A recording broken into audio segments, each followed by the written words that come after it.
My name is Steele, and throughout my career, I have used a ton of different cameras. As a result, I've sold a ton of cameras that just didn't work for me. But this video is about a camera that I kept, Fujifilm X100VI. Not only have I kept this camera, but I ordered this camera seconds after it was announced to ensure that I was one of the first people to get it. So since I'm one of the people who've had this camera the longest, I'm going to give you my long-term review and tell you if this camera is worth the wait. This is a disclosure that I have an ongoing relationship with Fujifilm and I have worked with them in the past. However, I purchased this camera with my own money long before I ever started working with Fujifilm, and this video is in no way reviewed or sponsored by them. This video may contain inherent bias because of this relationship, but I assure you that this is kept to a minimal extent. With that being said, this video is sponsored by Artlist, and I'll be telling you about an exciting new feature in the middle of this video. Before the long-term review of the Fujifilm X100VI, I want you to understand my history with the system, and therefore we have to look at the predecessor, which is the Fujifilm X100V. I used the Fujifilm X100V when it first came out. However, there were some issues that I had with that camera that made it not so much for me. The Fujifilm X100V had a 26.1 megapixel sensor, and there's definitely nothing wrong with a 26.1 megapixel sensor. However, the camera that I was using alongside the X100V had a larger sensor. The other issue that I had with the X100V was the lack of IBIS. And once again, there's nothing really wrong with the lack of IBIS, except my other camera had great IBIS that I'd become accustomed to. Because of these small issues that I mentioned, I didn't want to use the X100V as much as possible, but I still ended up using it because it was such a good form factor and it was a fun camera to use. Now that brings us to the launch of Fujifilm X100VI, which may just go down as one of the most perfectly timed product launches by any company. Fujifilm announced a 40.2 megapixel sensor, and they also announced that there was now IBIS inside of this new model. This not only eliminated the complaints that I have about the other camera, this camera launched for $15.99 US.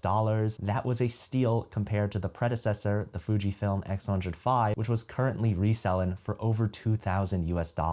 So because of these upgrades and the price of the camera, I was one of the first people to order it. Now let's talk about my long-term review with this camera. The first thing that I want to say is that the 40.2 megapixel sensor has been perfect for me. I use the lossless compressed RAW files, which means I keep all the data at a smaller file size. And because it's 40.2 megapixels, I find that I could crop into the photo as much as I can, which has been perfect since this camera is a fixed lens at around a 35mm equivalent. The next thing that I want to say is that IBIS was 100% the change that I needed in this camera system to fall in love with it. All of the workflow issues that I previously had with having to slow down and think about my stability were completely eliminated with this model and the IBIS unit inside of it. With that unit, I'm able to take completely steady photos, and the IBIS unit is so good at getting handheld shots at a slow shutter speed. The portability of this camera has been insane for me. Hundreds, if not thousands of photos would not exist if I did not own this camera. I throw this inside of my bag and make sure that it goes everywhere with me because honestly, it's light enough and small enough that I can fit it in any bag that I'm going to take. It has led to some amazing photos that I just simply wouldn't have taken because I wouldn't have had a camera with me. And then next up is the flash unit on this camera is not a gimmick. At first, you might look at this flash and think that it's small and not powerful, but it's the exact opposite. It doesn't pop up or anything. It's just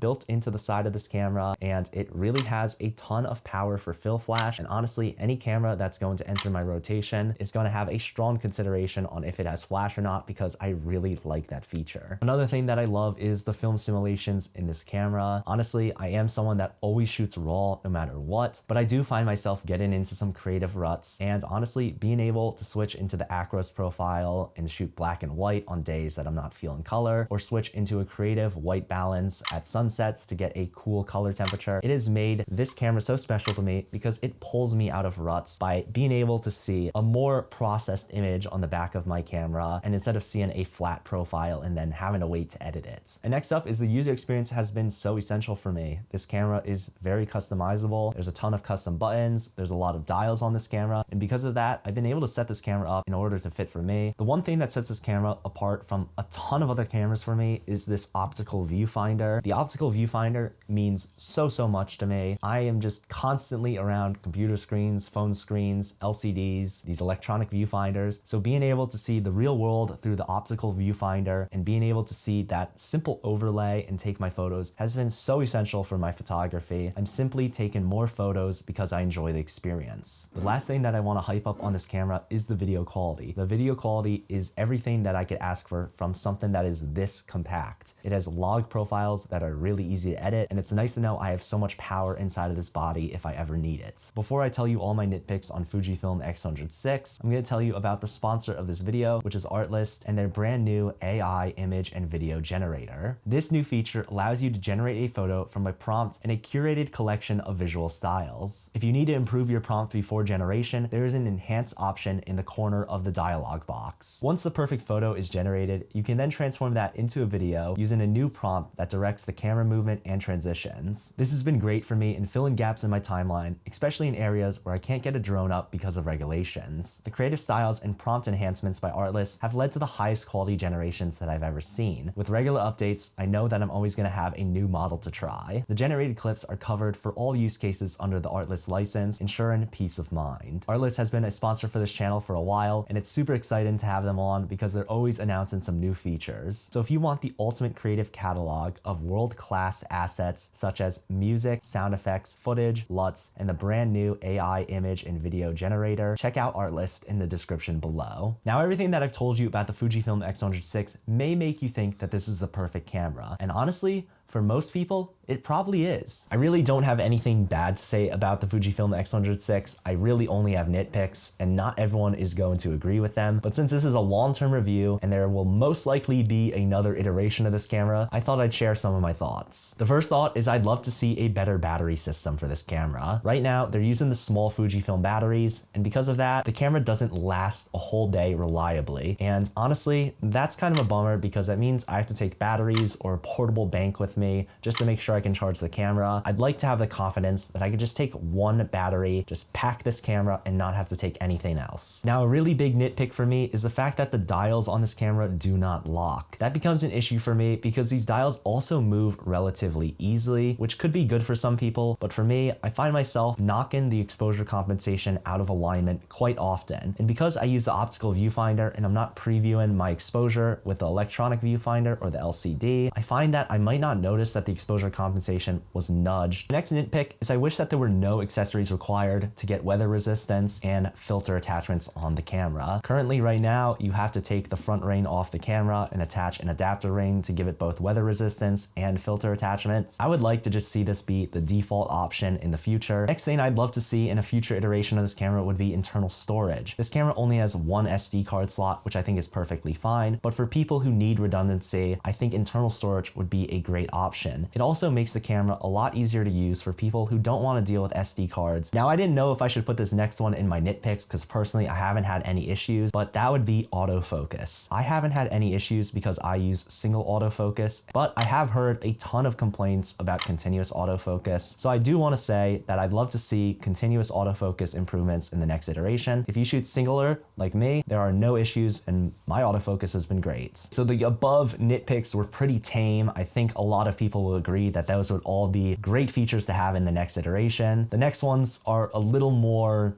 interesting and they're a little more curated to me, and not everyone is going to agree with the ones that I'm going to list below. But if this was going to be the perfect camera for me, then this is what I would like to see, but it would change the identity of the camera a lot, so take it with a grain of salt. My first hot take and nitpick would be I would love a wider angle lens on this camera. Since this camera already has a large sensor in 40.2 megapixels, I'd love to see a 24mm lens equivalent in the future and kind of go the route of the new GFX 100 RF and really embrace crop in and the use of aspect ratios. I know there is a wide angle attachment and I did purchase that, but I really wasn't happy with the results and I ended up selling it, and I wish they would update that a little bit to be more tuned for this camera. The next nitpick for me would be honestly a dream feature, and that's the use of a free angle screen. Honestly, I just dream of all my cameras one day having a free angle screen, and if you don't know what this is, it's a combination of the vlog screen and the tilt screen. It's kind of a super multi-directional screen. It allows you to close the back of the camera to keep the screen protected. You could also flip it out for vlog type videos, and I think that would make this such a better option. Pair it up with the other thing I said, like the 24mm lens, and this would just be a perfect all-in-one camera overall. It would be insane. But yeah, that's kind of a dream thing too. I don't expect free angle screens on all these cameras, especially ones in the budget realm. And the last thing that I would love to see, probably the hottest take, and I know a lot of people won't agree,